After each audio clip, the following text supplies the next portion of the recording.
It had been nearly 10 years since I last visited the small reservoir near the old state forest. Not my childhood lake, but a man-made basin that once supplied water to a forgotten logging town. This time, I wasn't alone. Mark, a burly construction worker and skeptic, came with his fiancée. Sarah, quiet, nervous, and sensitive to atmosphere. I was the middle ground, the calm observer, but that calm vanished quickly. Late October, air bit through our flannel as we dragged 2 plastic kayaks through the woods. The low water exposed jagged tree stumps, and the isolation pressed in like weight. It was the kind of silence that swallowed you. We launched as the sun sank, turning the reservoir into a mirror of blue and orange. That's when we saw it, a buoy. It floated near the reservoir's center, bright orange, metallic, and strangely out of place. The basin was small, no channels to mark yet. There it stood, rusty but incongruously new to the landscape. "What is that?" Sarah whispered. Mark squinted. "Old junk? Probably drifted up. Fish'll love it." He was right about the fish. Base bit immediately. But as the sun dipped lower, our curiosity about the buoy grew. When we drifted within 50 feet, a sound reached us, a long, low wail. Metallic, mournful, and eerily human. Not wind, not waves. It came from the buoy itself. "Hear that?" Sarah froze. "Just water slapping metal," Mark muttered. But it wasn't. The tone had a rhythm, like something breathing through steel. "It sounds like someone trapped in a submarine," Sarah said. Mark frowned. "Old pipe venting pressure, nothing more." Still, the sound got under our skin. It wasn't loud, it was personal, vibrating through the water like grief itself. We turned to leave before dark. As we paddled away, the wail shifted. It became pulsing, gasping, alive.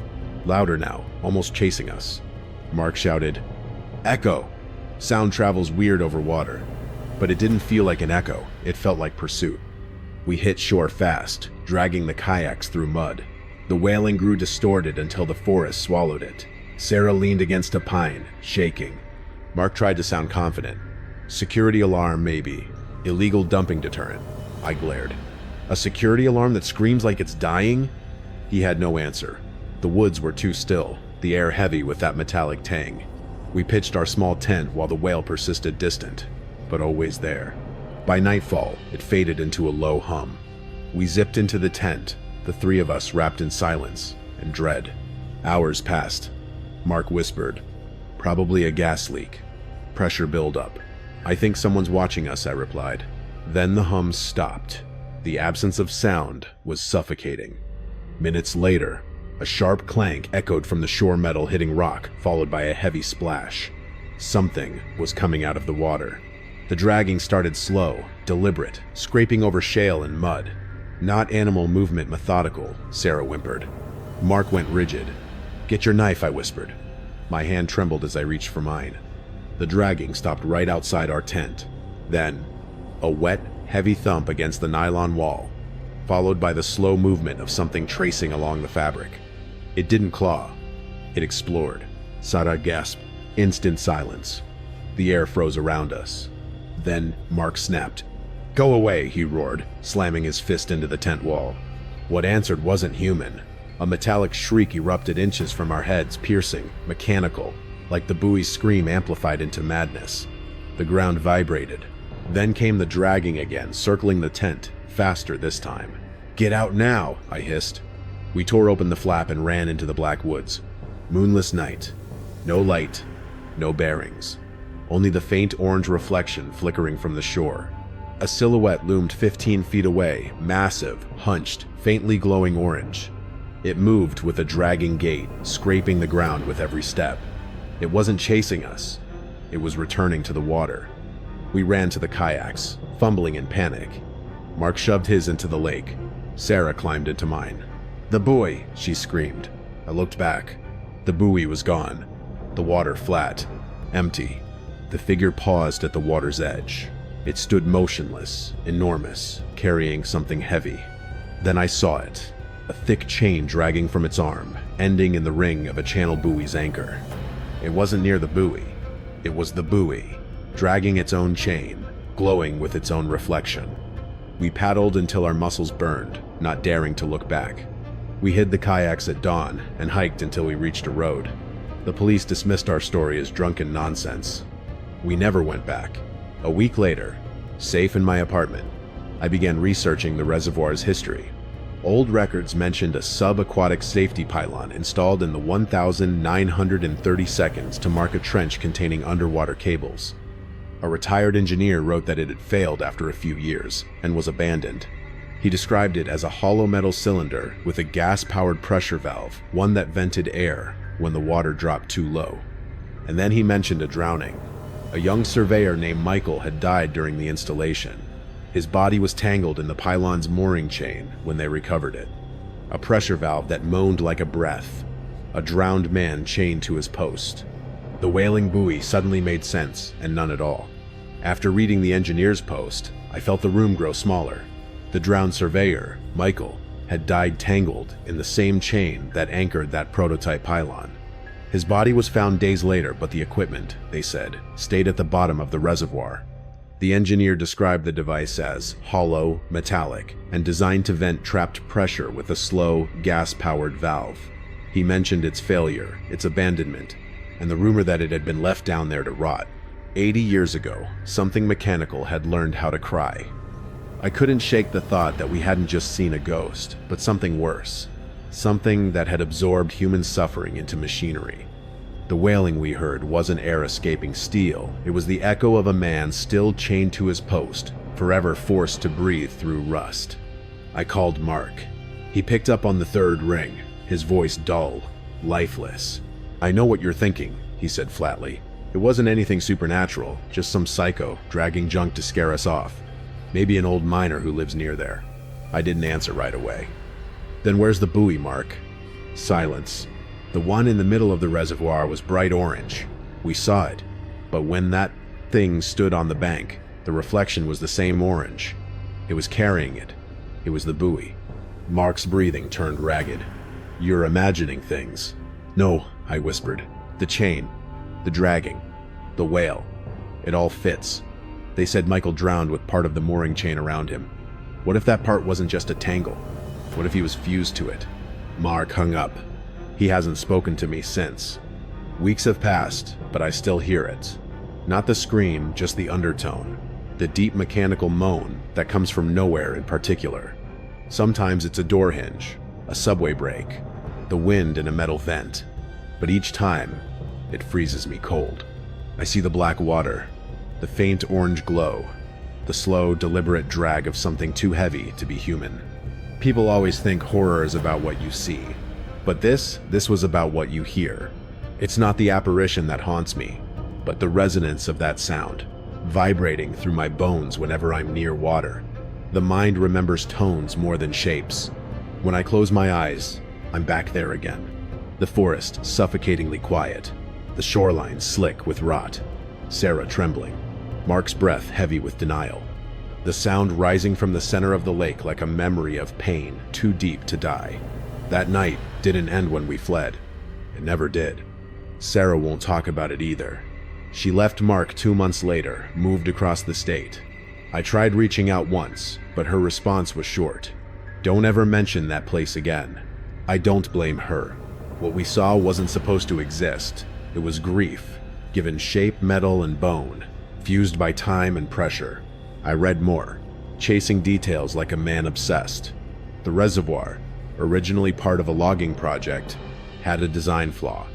A deep trench had been dug to hold a high-voltage cable running beneath the basin.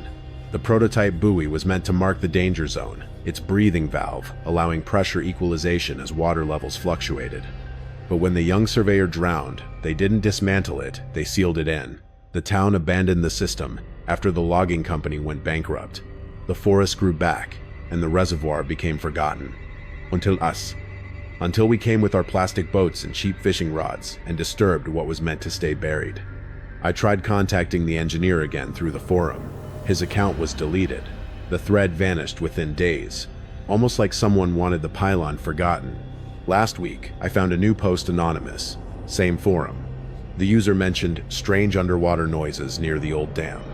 He'd been hiking and heard what he called metal breathing. I didn't respond, but I saved a screenshot, because I know what it means. The water level drops every fall. It exposes what lies beneath. Pressure builds, air escapes, and sometimes something else escapes with it. Every mechanical groan I hear now feels like a whisper of that place. I've become paranoid of lakes, of buoys, even of bridges. When I drive past a reservoir, I roll up the windows to keep out the sound. Yet the memory still gets in. That wail, half machine, half man, seeps into dreams. Sometimes I dream of the tent shaking, of the dragging chains circling in the dark. Sometimes I dream of standing at the reservoir's edge at dawn, watching the water bubble like it's breathing. In one dream, I see the buoy again, floating calmly in the middle of the lake. It's quiet at first, then it tips slightly, as if acknowledging me. The water beneath ripples outward, and I hear the start of that long, low moan, always beginning the same way. I used to think the mind created monsters to explain the unexplainable, but now I'm not sure the mind is that creative. Sometimes, horror just waits for us to stumble across it. That reservoir wasn't haunted by a ghost, it was haunted by memory, by the echo of a human life pressed into machinery until it couldn't tell the difference between breath and pressure. The wailing buoy wasn't an omen. It was a cry for air that never came. And we, foolish explorers, gave it attention, gave it an audience after 80 silent years. Now, every time I hear that sound, I imagine the drowned man waking beneath the silt, pulling against his chain, feeling the dry air above for the first time in decades. The water level drops again, and the voice rises. That's the rhythm of the reservoir. It doesn't want company, it wants to be remembered. I sometimes wonder what would have happened if Mark hadn't shouted, if we'd stayed silent in the tent, holding our breath as it touched the wall. Would it have left us alone? Or was silence exactly what it wanted to listen, to hear itself reflected in us? Last night I received a voicemail. No number, just static and a faint, rhythmic sound underneath. Metallic, wet. It was faint, but I recognized it immediately. The same breath, drawn through steel, trembling in pitch. It lasted only a few seconds, ending with a deep, slow exhale, then silence. I replayed it 5 times before deleting it, but the sound stayed in my head. It's always there now, behind everyday noise, the whisper of something that remembers me as clearly as I remember it. The fear I live with isn't that I'll see it again. It's that one night I'll hear that low wail outside my window, and I'll know the reservoir isn't done calling. Because the lake always wants its silence back, and when the silence breaks, something always answers.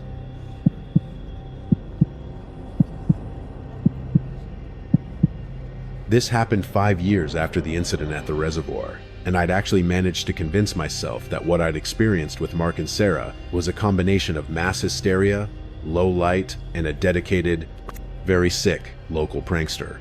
I was back to my old self, the calm thinker, the guy who believed in logic and observable facts.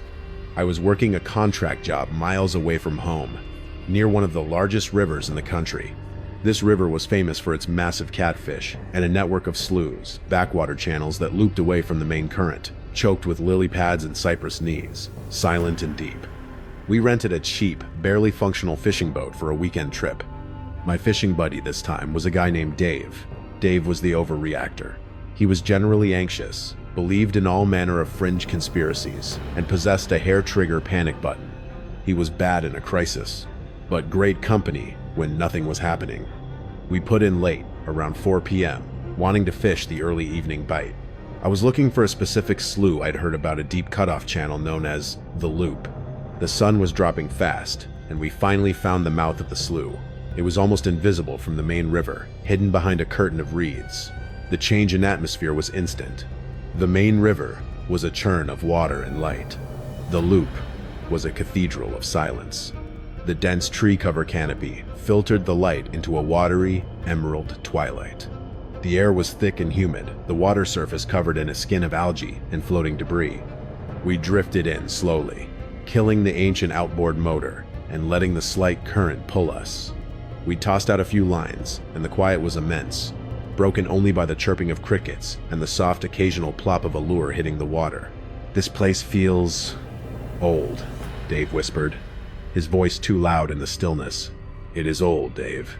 These rivers are ancient, I replied, trying to sound matter-of-fact. I was working on a knot, my back to the channel ahead. No, not old like the river. Old like, this place has seen things. I ignored him. Then, I heard a splash that wasn't a fish. It was a rhythmic, gentle sound, the kind of sound a small human hand makes when tapping the surface of the water, a tiny, repetitive beat. It was coming from maybe 50 yards ahead, just where the loop was supposed to turn and double back on itself. Hear that? I asked, finally looking up. Dave's head snapped up. His eyes were wide. Yeah, like, someone's out here with us. The rhythm continued, soft but steady. It wasn't the sound of an animal drinking. It was too regular, too intentional. Hello? I called out, my voice swallowed instantly by the humidity. The tup-tup-tup stopped. The absolute silence that followed was heavy and unnerving. We waited, engines off, listening to the cicadas. Must have been a turtle, I said, picking up my rod. Dave shook his head. Turtles don't keep time like that. That was a tap. And now they know we're here. Then, from around the bend, the tup started again. This time, it was closer. Tup, tup, tup. But it wasn't just a tap. Now that the sound was closer, I could hear a faint, high-pitched scratching embedded within the sound, like fingernails dragging across the bottom of a fiberglass boat before hitting the water. It was a wet, grating sound. We slowly reeled in our lines, the initial calm giving way to uncertainty. This felt like a deliberate communication, or maybe a warning. I pulled out the small, cheap spotlight. We're just going to motor around the bend and see what's there. Could be someone stuck. Dave's denial mechanism was already firing. No, it's fine. It's just the currents pushing some debris around. Let's just fish over here. I fired up the engine, which coughed loudly, shattering the peaceful air. As the prop began to spin, the tup-tup-tup rapidly sped up, turning into a frantic, splashing flicker, like something thrashing in distress, but also, disturbingly, like a child's tantrum. I eased the boat around the bend. What we saw stopped my heart, but my hands remained on the tiller, holding the boat steady. There was a canoe floating dead center of the channel. It was a beautiful, slender cedar strip canoe, the kind of immaculate craft that costs a fortune and takes years to build. It was empty. The flicker noise was coming from the side of the canoe, just below the waterline. Something small and wet was clinging to the side, its nails scraping the varnished wood before slapping the water. It was so close to the water that whatever it was nearly submerged. As the light hit the canoe, the thrashing stopped. We drifted closer, and that's when we realized what was making the noise. It wasn't one hand, it was three. Three small, pale, incredibly smooth human hands were clinging to the canoe's side. They were deathly white, almost translucent, and they were gripping the gunnel with a desperate strength that left small, bleeding crescent indentations in the wood. They were clearly the hands of a young child, small and delicate, but the way they held on was terrifyingly tenacious. The disturbing part was that the rest of the body was submerged. We couldn't see a head, an arm, or even a shoulder, just the hands, gripping and slowly, agonizingly, trying to pull something unseen up to the surface. They were flexing, pulling, and then one of them would slowly tap the water again. Dave let out a short, choked noise, a mixture of terror and revulsion. "Oh God, oh God, oh God, it's a kid. Call 911, call 911. I was frozen, my calm thinker facade shattered by the impossible image. 3 hands, a child. "There are 3 hands, Dave," I said, my voice barely a whisper. 3. "Look, in." He looked, his breath catching in his throat. Maybe 2 people holding on," he stammered, already trying to rationalize the horrific vision. We motored closer, shutting the engine off again, about 30 feet from the canoe. The silence returned, more profound and terrible than before. I picked up the boat hook. "I'm going to try to pull the canoe over. We have to see who it is." "No, don't touch it. What if they're trapped? What if there's something else down there?" Dave was hyperventilating, the overreactor kicking into high gear. As I raised the boat hook, the hands moved. They stopped pulling up. They started pulling sideways, slowly rotating the canoe, exposing the side we hadn't seen yet. It was then I saw the line. A thin, almost invisible fishing line ran from the center of the canoe. Not into the water, but across the water, taut and wet, leading into the dark shadows of the far bank where the massive root systems of the cypress trees created a tangled, impassable curtain. And then I saw the fourth hand. It was attached to the same side as the other three, but this one was larger, rougher, and darker. It was the hand of a man, and it was holding the thin fishing line that disappeared into the trees. It was holding it slack, playing with it gently, like someone waiting for a bite. The small hands stopped moving. The large hand gave the line a small, deliberate tweak. The children's hands immediately began to pull on the side of the canoe again, pulling it frantically, but ineffectually, against the current towards the trees. They were terrified. The terror of the situation crystallized into something far worse than a simple drowning. It was a calculated, perverse act. Someone was deliberately holding the hands or whatever those hands belonged to the side of the canoe, using them as bait, or maybe even as a strange, living lure. The large hand in the water tightened its grip on the fishing line, pulling it taut. The line bowed against the pressure, slicing through the surface film of the water. Then, from the dark canopy, a low, guttural, and unmistakable sound drifted across the channel. It was a man's voice, a soft, pleasant chuckle. Dave didn't wait. His panic denial was gone, replaced by pure survival adrenaline. He lurched for the outboard engine and yanked the starter cord repeatedly. The engine, old and temperamental, refused to turn over. "Reverse! Reverse! Paddle now!" I screamed, grabbing the one available paddle and digging it hard into the water, trying to pivot our heavy metal boat around. The man's hand on the line was now pulling back, slowly and steadily. The cedar canoe, with its impossible, clinging cargo, began to move towards the cypress roots. The small hands were frantic, sliding against the slick wood, struggling against the force that was towing them. As the canoe turned, we got a clear view of the four hands. The three small hands were still pale, but now I saw faint, deep red marks around the wrist's rope burns. They weren't attached to visible bodies. They were attached to the side of the canoe, gripping desperately. But they weren't the only ones pulling. Attached to the far side of the canoe, submerged beneath the waterline, was a heavy, dark tow rope. It was attached to the man's larger hand in the water, the one holding the fishing line. The man was using the small hands as a distraction, a horrible, visceral spectacle to draw us in, while his own hand, holding the rope, was hidden by the canoe and the water surface, reeling them both in. The realization hit me. This was a fishing trap. We were the prey. The large, dark hand disappeared beneath the water with a smooth, silent motion.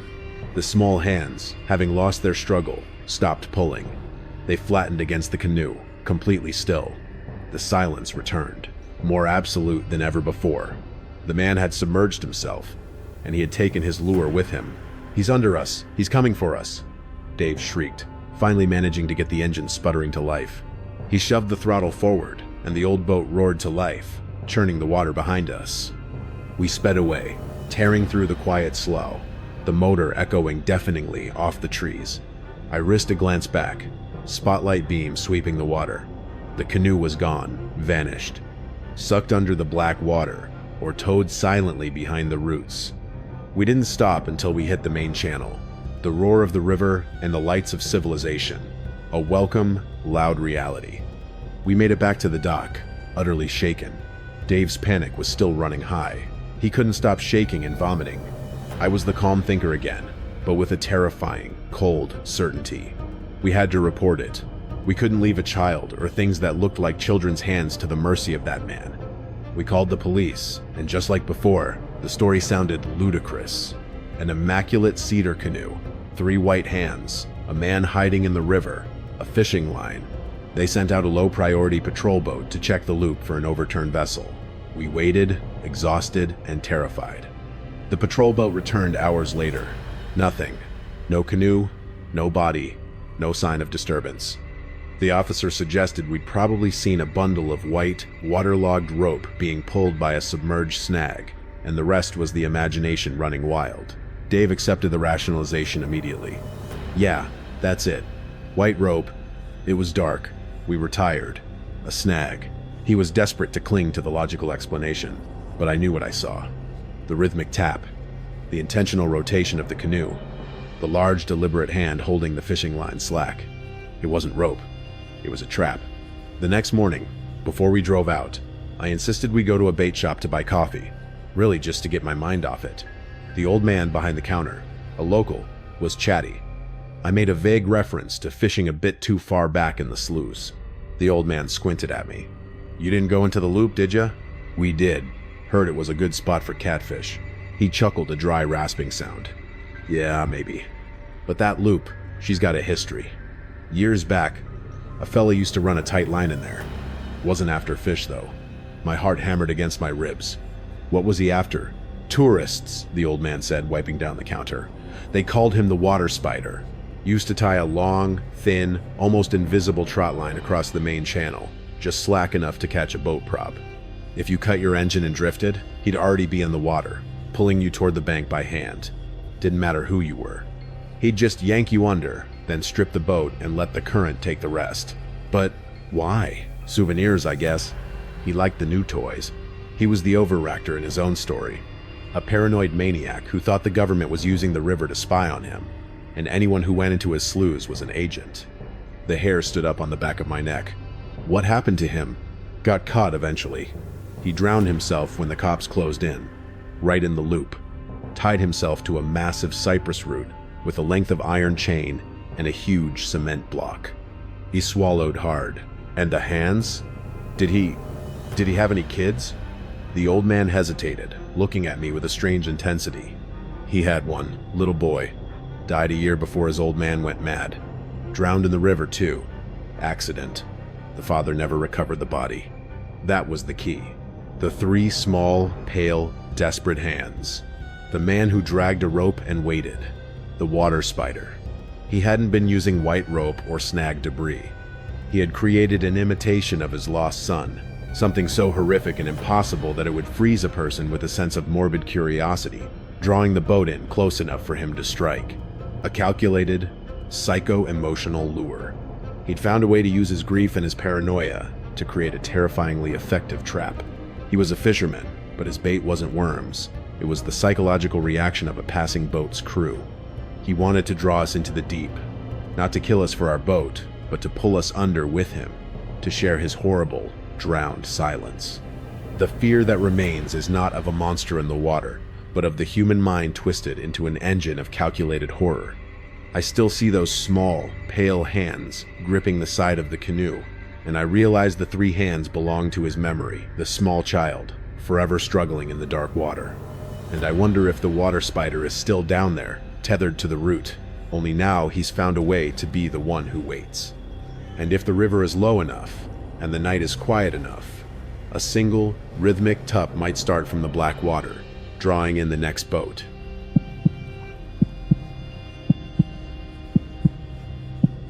Years passed. I moved to a place where the water froze solid for 4 months of the year. I had become completely reliant on the logical side of my brain, using the cold, hard logic of the north to dismiss the warm, wet nightmares of my past. The ice was a solid, observable surface. It was safe. My new obsession was ice fishing. It was solitary, quiet, and removed from the murky depths of the river. The lake was massive, deep, and known for its treacherous currents beneath the surface, but the ice was 3 feet thick, solid enough for truck traffic. I was with my friend Peter. Peter was the skeptic, a retired military man who only trusted what he could touch, measure, and shoot. He was a perfect counter to my old anxieties. If Peter wasn't worried, I wasn't worried. It was mid-January, the coldest time of year. We drove my old pickup out onto the vast, white expanse of Lake Oman, stopping about 2 miles from shore. The weather was perfect for fishing. A low, stable pressure system, minimal wind, and a blinding, brilliant sun reflecting off the snow. We set up our portable shanty, drilled our holes, and dropped our lines. We were the only ones this far out. Our nearest neighbor, a lone fixed shanty called the Fortress by locals, was a half-mile back towards the shore. Around 1 p.m., we had a good bite, landing a few solid lake trout. Peter, satisfied, cracked a thermos of coffee and relaxed. The air inside the shanty was warm and smelled faintly of propane and wet wool. "Hard to imagine anything scary out here, isn't it?" Peter said, taking a sip. Just us, 4 feet of ice and 10,000 feet of empty air above. It's the safest place in the world, I agreed, leaning back. I was completely at peace. That peace lasted about 10 minutes. It started with a sound that Peter and I instantly dismissed as just the ice settling. It was a low, resonant thrum, like a distant, massive drum being struck once. It was immediately followed by a sound I had only read about, a high-pitched, almost musical ping that radiated outwards, the sound of ice fracturing under incredible tension. Just the pressure, Peter assured me, but his voice was sharper than normal. Sun's probably expanding one of the seams. And I nodded, but I couldn't shake the feeling. The ice was never quiet on a frozen lake. It was always murmuring, popping, and groaning. But this was different. This sounded like a targeted strike. 5 minutes later, it happened again. Closer. This time, the sound came from the north, and it felt like it had moved almost a mile in that short time. We looked at each other. "That's not the whole lake settling," I whispered, pulling my line. "That's something moving." Quos. Peter's skepticism was instantly replaced by hypervigilance. The ex-military man was back. He climbed out of the shanty and onto the bare ice, scanning the horizon. "Nothing," he said, his voice carrying clearly in the cold air. "Just the fortress and the shoreline." We re-entered the shanty, and the thrumming and pinging started again, now coming from directly to the west, maybe 200 yards away. It was a rhythmic, unnervingly steady beat. It was getting closer. It was a heavy, slow movement beneath the ice. "Grab the GPS," Peter snapped, shedding his calm demeanor. "Mark the coordinates." I did, my hands trembling slightly. Peter grabbed the auger and dropped to his knees, pressing his ear against the metal handle, which he placed directly onto the ice. He was using the steel as a rudimentary stethoscope. He listened for a long moment, his face paling. When he pulled his head back, his eyes were wide. "It's not settling," he said, his voice flat with dawning horror. "It's scraping, like something huge is dragging itself along the bottom of the ice, trying to break through, and it's circling us." The rhythm picked up. Throom-ping, throom-ping, throom-ping. It was a full circle now, the sound radiating from all sides, a ring of noise drawing tighter around our small shanty. We didn't know what it was, but we knew we didn't want to be there when it reached the center. We packed the essentials, leaving the shanty as a decoy. Peter drove the truck with a focused, white-knuckled grip, and I watched the GPS coordinates. We drove south, directly toward the fortress, covering the half-mile in less than 2 minutes. The whole time, the rhythmic scraping sound followed us, keeping pace, still deep beneath the ice. We stopped maybe 100 yards from the fixed shanty, a brightly painted orange box, hoping the presence of another structure and hopefully another person would deter whatever was down there. We killed the engine. Silence. We climbed out and listened, scanning the ice. Nothing. No movement. No sign of a crack. Peter let out a ragged breath. It must have heard the engine. It's waiting. I looked back at our old spot, 2 miles out. Nothing but a speck on the horizon. The sound came from directly underneath the fortress. It was so loud, so resonant, that it made the ice beneath our boots vibrate. The single, low note was followed by a sharp crack that was so close it felt like a gunshot.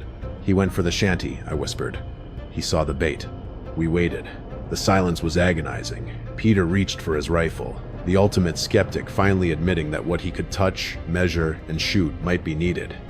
Then, a sound that made my blood freeze.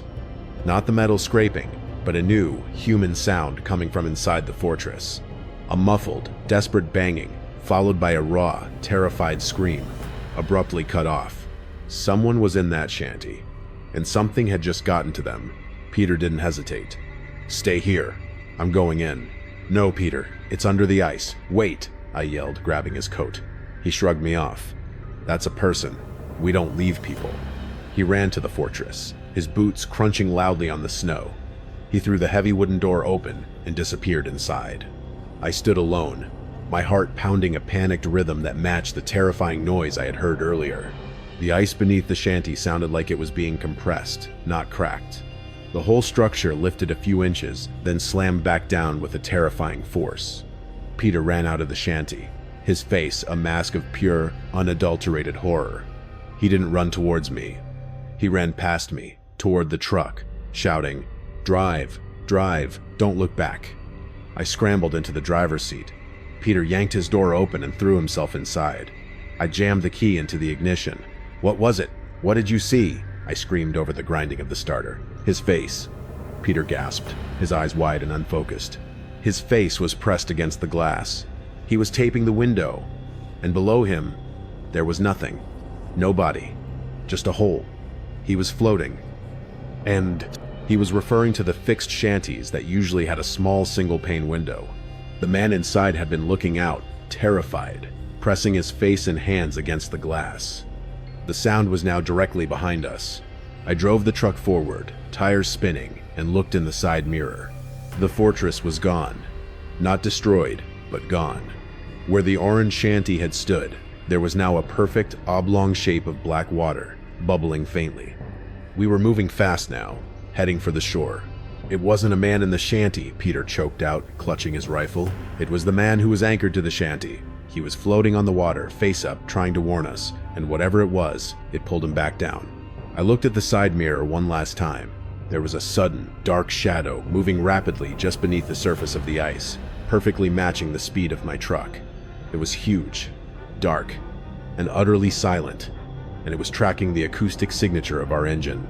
We made it back to the shore, tearing onto the paved road with a reckless disregard for the icy conditions. We drove until the sun was below the horizon, the sheer psychological exhaustion doing more damage than the cold.